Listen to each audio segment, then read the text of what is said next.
a potential bidding war for Spirit Airlines because JetBlue is now throwing its hat in the ring with an unsolicited offer to buy Spirit. Frontier already has an accepted offer. Our Emily McCormick is following this story. Emily, interesting here. This we did not expect this to happen, obviously.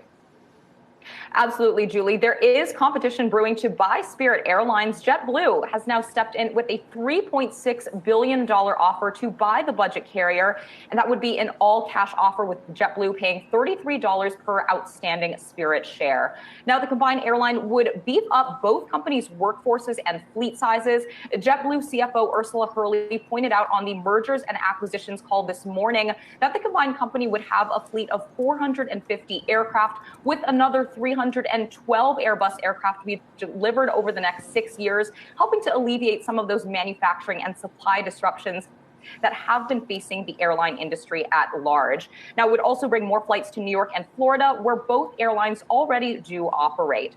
But of course, the big issue with this bid is that this offer comes less than 2 months after Frontier Airlines already made its own bid to buy Spirit for $2.9 billion. The company said at the time that such a merger would, between the budget airlines, would save customers about $1 billion annually once that were completed.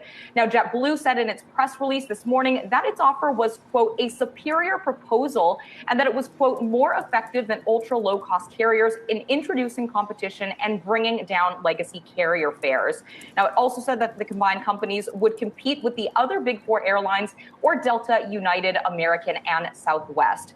Now, whether Wall Street and investors agree with this assessment is a different story, and we should point out that JetBlue shares are down about 4% this morning ahead of the opening bell following this announcement. And in terms of what some analysts on Wall Street have been saying about this, they have been rather hesitant about a potential JetBlue Spirit tie-up, to say the least. I'm pointing out just one set of commentary here from JP Morgan airline analyst Jamie Baker. He was out with a note this morning saying, quote, the merits of a potential JetBlue Spirit merger are not as abundantly clear to us as are those that could stem from other combinations among remaining non-big three airlines.